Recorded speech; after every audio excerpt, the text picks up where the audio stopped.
शिवानी, जिसे मैगी खाने के साथ साथ मैगी बनाने का भी बेहद ज़्यादा शौक था, लेकिन इसी मैगी बनाने के चक्कर में शिवानी को कई बार अपने पिता से डांट भी सुनने को मिलती थी। एक दिन सुबह सुबह शिवानी किचन में मैगी बना रही थी कि अचानक से पिता आ जाते हैं। अरे पापा, आप अचानक से क्या चाहिए आपको? माँ से बोल देते ना, वो लेने आ जाती। अरे कुछ नहीं बेटा, वो मुझे पानी पीना था। अब इसमें माँ से क्या कहूँ? लेकिन तू ये क्या कर रही है? कुछ नहीं पापा, वो मैगी बना रही हूँ, ये 2 मिनट में बन जाती है और देखो खाकर कितनी टेस्टी लगती है।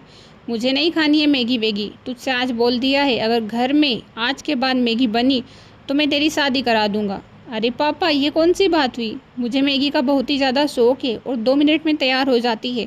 आपको पता है मुझे मैगी बहुत ही पसंद है, फिर भी आप ऐसा क्यों कर रहे हो? मैं कुछ नहीं जानता, इस मैगी से हमारे शरीर को नुकसान पहुंचता है। मैंने कह दिया ना कि तू मैगी नहीं खाएगी तो नहीं खाएगी।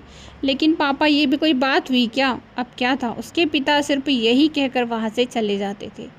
हे भगवान, ये पापा भी ना, अब मैगी खाने में कौन सी दिक्कत हो गई इनको? माँ देखो ना, पिताजी कितने ज़िद्दी बन रहे हैं, मेरे को मैगी ही नहीं बनाने दे रहे, कह रहे हैं कि आज के बाद तू मैगी नहीं खाएगी। लेकिन बेटा, अगर वो कह रहे हैं तो तेरे भले के लिए ही कह रहे हैं, इसलिए आज के बाद तू मैगी नहीं बनाएगी, और अगर तूने बनाई तो मैं तेरे पिता से कह दूंगी। उन्होंने तो कह ही दिया है कि अगर तू मैगी बनाएगी तो तेरी शादी करा दी जाएगी। हे भगवान, ये कौन सी नई मुसीबत है मम्मा? यहाँ कहकर गुस्से में शिवानी अपने कमरे में चली जाती है। मेरे को तो मैगी की हमेशा याद आती रहती है, लेकिन अब क्या करूँ, इन सब के सामने मुझे मैगी नहीं ही खानी पड़ेगी, वरना पता नहीं वो मेरी कब शादी करा देंगे। अब क्या था, समय बीतता चला जाता है। एक दिन सुबह सुबह, आज तो मुझे मैगी की याद आ रही है, लेकिन मैं मैगी बना भी नहीं सकती। अब मैं क्या करूं? एक काम करती हूँ, सिया के यहाँ पर चली जाती हूँ, वैसे भी उसे भी मैगी का शौक है, दोनों साथ में खाएंगे। अब क्या था, शिवानी जैसे ही जाने लगती है, पिता कहते हैं, अरे बेटा, इतनी सुबह सुबह कहाँ जा रही है तू? कुछ नहीं पिताजी, वो क्या है ना, मुझे कॉलेज के लिए नोट्स चाहिए थे, तो वो सिया के यहाँ पर मिलेंगे, इसलिए सिया के यहाँ पर नोट्स लेने के लिए जा रही हूँ। लेकिन बेटा, पहले नाश्ता तो कर लेती, उसके बाद नोट्स लेने के लिए चली जाती। नहीं पापा, नोट्स पहले ज़रूरी है, नाश्ता वैसे भी मुझे नहीं खाना, और हाँ, सिया मानेगी थोड़ी, वो तो नाश्ता मुझे करा के ही छोड़ेगी। अच्छा बेटा ठीक है, अपना ध्यान रखना और जल्दी आ जाना। अब क्या था, शिवानी अपनी दोस्त सिया के घर पर चली जाती है। और सिया कैसी है, क्या हाल चाल है? बस सब ठीक है, तेरा क्या हाल चाल है? मेरे भी ठीक ही है, लेकिन कुछ ज़्यादा अच्छे नहीं। तुझे तो पता ही है मुझे मैगी का कितना शौक़ है, लेकिन मेरे पापा ने साफ मना कर दिया है कि आज के बाद से घर में मैगी नहीं बनेगी, और अगर मैगी बनी तो वो मेरी शादी करा देंगे। अरे ये भी कोई बात हुई क्या? तेरे पिताजी भी ना कितने ज़िद्दी है। अब मैगी में क्या है, देखना, मैं भी हमेशा मैगी खाती रहती हूँ, मुझे तो बहुत ही ज़्यादा शौक़ है, लेकिन मेरी माँ भी कम ही बनाने देती है। जिस तरह तेरे पापा है ना, उसी तरह मेरी माँ है, उन्होंने भी कह रखा है कि घर में मैगी नहीं बनेगी, इसलिए मैं भी बाहर ही खाती हूँ। अरे यार सिया, मैं तो तेरे यहाँ पर मैगी खाने के लिए आई थी। मैंने सोचा था कि मैगी खाएंगे और मस्त लाइफ जिएंगे, लेकिन अब तेरे यहाँ पर भी मैगी अलाउड नहीं है। इतने में उसकी माँ आ जाती है। क्या बातें कर रही हो तुम दोनों? कुछ नहीं माँ, वो ऐसे ही नोट्स लेने के लिए आई थी शिवानी। ले शिवानी, अब क्या था, बेचारी शिवानी वहाँ से भी उदास लौट जाती है, क्योंकि उसे मैगी ही नसीब नहीं होती। अब क्या था, शिवानी बाहर ही मैगी खाती है। ऐसे ही कुछ समय बीतता चला जाता है कि एक रात को शिवानी की मैगी की याद आती है। रात हो चुकी है, एक काम करती हूँ, पापा मम्मी दोनों ही सो गए होंगे, मैगी बना लेती हूँ, मुझे तो मैगी की बहुत ही याद आ रही है। अब क्या था, शिवानी किचन में जाती और मैगी बना लेती है, लेकिन वो कहते हैं ना, सच्चाई कभी छुपती नहीं है, इसीलिए उसके पिता अचानक से आ जाते हैं। बेटा क्या कर रही है? कुछ नहीं पापा, वो चाय बनाने के लिए आई थी। अच्छा, ये मैगी तुझे चाय नज़र आ रही है? मैंने तुझसे कहा था ना कि इस घर में मैगी नहीं बनेगी। मुझे मैगी से सख्त नफरत है, लेकिन तूने मेरी सुनी नहीं। अब तेरी शादी फिक्स करा कर ही रहूँगा, चाहे कुछ भी कर ले। लेकिन पापा, ऐसा क्यों कर रहे हो? अब मैगी खाने में कौन सी बड़ी दिक्कत है पापा? अरे बेटा, मैगी खाने में दिक्कत नहीं है, लेकिन मुझे पसंद नहीं है सो नहीं है, मैंने कह दिया ना। अब क्या था, उसके पापा ज़िद्दी थे, सो कुछ ही दिनों में फिर से शिवानी की शादी हो जाती है। शिवानी की शादी एक बड़े ऐसे घर में होती है, जहाँ पर शिवानी सुबह सुबह, आज तो मेरी पहली रसोई है, क्यों ना आज सब के लिए मैगी बना देती हूँ। वैसे भी माँ जी भी खुश हो जाएगी और शिवम जी भी। शिवम जी को तो मैगी पसंद ही होगी, क्योंकि आजकल तो सबको ही मैगी पसंद होती है। अब क्या था, पहली रसोई में शिवानी सब के लिए मैगी बना देती है। माँ जी, ये देखो मैंने सब के लिए मैगी बना दी है। आपको पता है माँ जी, ये मैगी सिर्फ 2 मिनट में ही बन जाती है और ज़्यादा टाइम भी नहीं लगता, इसलिए मुझे मैगी बनाना काफ़ी ज़्यादा पसंद है। अब क्या था, उसकी सास उससे कहती है, लेकिन बेटा पहली रसोई में मैगी नहीं खीर बनाई जाती है। अब तूने 2 मिनट में ही काम निपटा दिया, तुझे खीर बनानी थी ना। लेकिन माँ जी, मैगी बहुत सारी रखी थी और वैसे भी मैं अपने साथ लाई थी मैगी, तो मैंने सोचा कि मैगी ही बना देती हूँ। शिवम जी को भी मैगी पसंद ही होगी। अरे शिवम तो मैगी मुंह में भी नहीं लेता, उसे तो मैगी से सख्त नफरत है। तुझे पता है शिवम को मैगी बिल्कुल पसंद नहीं है। अगर कोई घर में खाता है ना तो वह उसके पास भी नहीं जाता। अरे माँ जी, ये क्या बात कर रही हो आप? शिवम जी को मैगी पसंद नहीं है, लेकिन मुझे तो मैगी बहुत ही ज़्यादा पसंद है। हाँ बेटा, ये बात तुझसे कह देती हूँ, आज के बाद से तू घर में मैगी मत बना लेना। और हाँ, शिवम के लिए तो स्पेशल खीर बना दे, वरना ये मैगी तो वो फेंक कर चला ही जाएगा और तुझसे नाराज़ हो जाएगा सो अलग। अब क्या था, बेचारी शिवानी का ये सपना भी टूट चुका था कि उसे ससुराल में मैगी खाने को मिलेगी। अब ससुराल में उसे मैगी खाने को नहीं मिल रही थी। वहाँ एक दिन सुबह सुबह अपने पति से, शिवम जी आपको मैगी पसंद क्यों नहीं है? माँ जी कह रही थी कि आपको मैगी अच्छी नहीं लगती। हाँ शिवानी, वो क्या है ना, बचपन में जब मैगी खाता था तो एक दिन मैगी में से कीड़े निकले थे, तब से मैंने ना मैगी खाना ही छोड़ दिया है। मुझे पसंद नहीं है ये। कॉकरोच निकलना कोई आम बात थोड़ी है, मैगी में से कॉकरोच निकले थे। लेकिन शिवम जी, ऐसा हमेशा थोड़ी ही होता है, आप एक बार मैगी खा कर तो देखिए, हमेशा मैगी में से कॉकरोच थोड़ी ही निकलते हैं।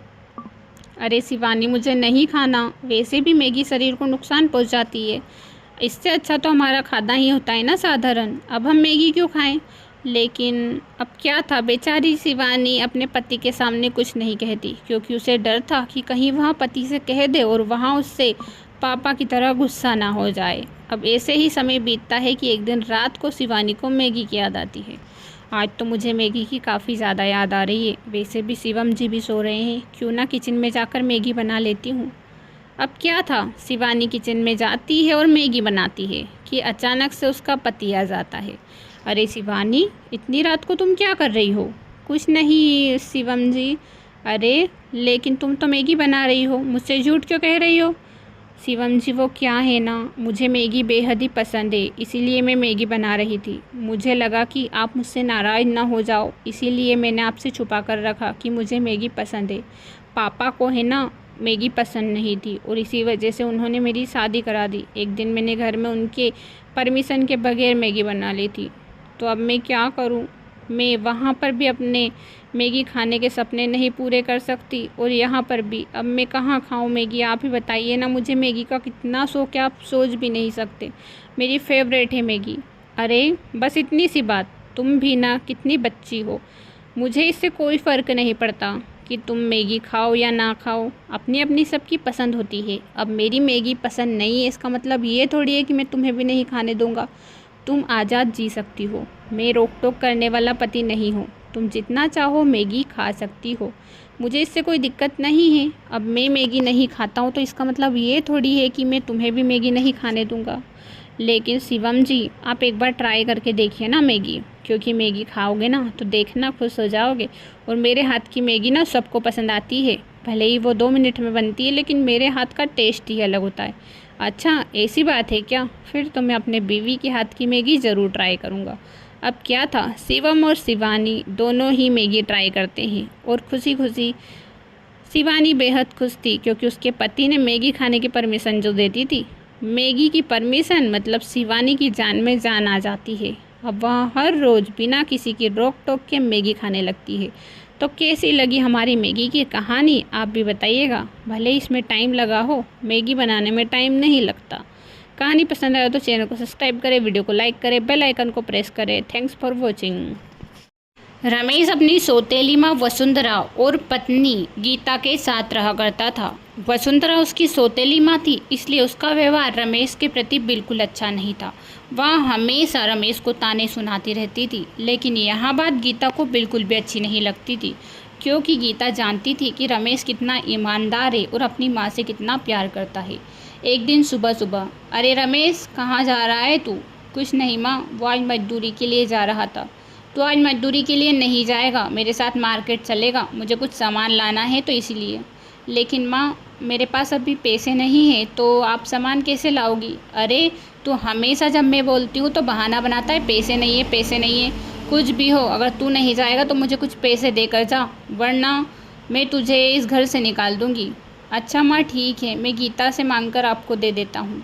वहाँ अपनी पत्नी के पास जाता है। गीता, अगर तुम्हारे पास कुछ पैसे हो तो मुझे दे दो, मैं माँ को दे दूँगा। आज जैसे ही मजदूरी करके आता हूँ तुम्हारे पैसे वापस लौटा दूँगा। लेकिन जी, मेरे पास इतने पैसे तो नहीं हैं। लेकिन माँ आपसे इस तरह से बर्ताव करती है, फिर भी आप उन्हें कुछ क्यों नहीं कहते? ये घर छोड़कर क्यों नहीं चले जाते? हम दोनों साथ में चलते हैं और हमारी लाइफ सुधर जाएगी। अरे, ये कैसी बात कर रही हो? वो मेरी माँ है, मैं उनको छोड़कर कैसे जा सकता हूँ? फिर उनका पालन पोषण कौन करेगा? तुम्हें पता है नहीं, मैंने माँ से कितना प्यार करता हूँ। वो तो मुझे पता है, लेकिन माँ आपको भला बुरा कहती रहती है, यह बात मुझे बिल्कुल भी अच्छी नहीं लगती। अच्छा ठीक है, तुम रहने दो, अगर तुम्हारे पास पैसे नहीं है तो। लेकिन माँ के बारे में गलत मत बोलो, मैं कुछ भी गलत नहीं बोल रही। अच्छा ठीक है, अगर आपको ऐसा ही लग रहा है तो मैं कुछ पैसे दे देती हूँ, आप माँ को दे दीजिए। अब क्या था, रमेश अपनी माँ को कुछ पैसे दे देता है और वहाँ से चला जाता है। गीता अपनी सास से कहती है, माँ जी, वो आपसे इतना प्यार करते हैं, आपको एक माँ की तरह समझते हैं, लेकिन फिर भी आप उनसे सौतेला बर्ताव क्यों करती रहती हो? अरे, तू मेरी बहू है या दुश्मन? जब देखो मुझसे कुछ ना कुछ बातें करती रहती है इस तरह की, मुझे अच्छी नहीं लगती। अगर तुम दोनों पति पत्नियों ने इसी तरह बर्ताव किया ना तो तुम दोनों को ही घर से बेदखल कर दूंगी। ये झोपड़ी मेरी है, तुम्हें पता ही है। ये तुम्हारे ससुर मेरे नाम करके गए थे, ना कि रमेश की। माँ जी, वो मुझे पता है, वो चाहते तो इस झोपड़ी को कब का छोड़ के चले जाते और नई झोपड़ी बना लेते, लेकिन वो आपकी वजह से यहाँ झोपड़ी छोड़कर नहीं जा रहे। अरे, तू मुझे धमकी दे रही है क्या? मुझे पालने वाले कई है, तुझे नहीं पता क्या? मेरा पहला बेटा जो कि विदेश की पढ़ाई कर रहा है, वहाँ मेरे पास आएगा और हाँ, मुझे विदेश लेकर जाएगा। माँ जी, यही तो आपका सबसे बड़ा भ्रम है। जो आपका सगा बेटा है वो आपको छोड़कर विदेश चला गया, उसने आज तक आपकी खबर नहीं पूछी। और जो आपका सौतेला बेटा है वहीं आपकी सेवा कर रहा है, लेकिन फिर भी वहाँ आपको फूटी आँख नहीं भरा। अरे बहू, तो अंदर जाती है या नहीं? जब मैंने बोल दिया कि मुझसे बहस मत कर तो मत कर। अब क्या था, गीता अंदर चली जाती है। कुछ समय ऐसे ही बीतता चला जाता है। एक दिन की बात है जब फिर से वसुंधरा को कुछ पैसे चाहिए होते हैं। अरे रमेश, कहाँ जा रहे हैं निठल्ला? कुछ नहीं माँ, वो है ना, सेठ जी के लिए आज कुछ ज़्यादा काम था तो इसीलिए उन्होंने रात की ड्यूटी के लिए मुझे बुलाया है। अरे कौन सी ड्यूटी तेरी? यहीं पर दिहाड़ी करता रहता और कहता है ड्यूटी? मजदूर है तू, तुझे पता है सेठ का? और मेरा बेटा है जो विदेश में पढ़ रहा है और तुझे पता है वो सेठ है और तू तो उसके सामने कुछ है ही नहीं। मेरा बेटा है, देखना वो एक दिन बन ठन के आएगा और मुझे यहाँ से ले जाएगा। तू रहना इसी झोपड़ी में, मैं तुझे देकर चली जाऊँगी। माँ, अच्छी बात है अगर वहाँ इस घर में आता है और आपको लेकर जाता है, क्योंकि मैं तो यही चाहता हूँ कि आप जहाँ भी रहो सुखी रहो। अरे, तू चाहता नहीं है कि मैं सुखी रहूं, बस तू ऊपर से दिखावा करता है। तू मेरा सोतेला बेटा जो है। माँ, मैंने तो आपके साथ ऐसा व्यवहार ही नहीं किया, ना मैं मेरे दिल से सोचता हूँ कि आप मेरी सौतेली माँ हो। मैं तो आपको सगी से ज़्यादा मानता हूँ। अब क्या था, समय बीतता चला जाता है, लेकिन बुढ़िया का कोई बेटा उसे लेने के लिए नहीं आता। अब उसे रमेश खलने लगता है। एक दिन, अरे रमेश, मैं चाहती हूँ कि तू इस घर से चला जा। लेकिन माँ क्यों? ये झोपड़ी तेरी नहीं है, चल निकल इस घर से। मैं इस घर में तुझे नहीं रख सकती। वैसे भी तू ना मुझे पसंद नहीं है, तू मेरा सोतेला बेटा जो ठहरा।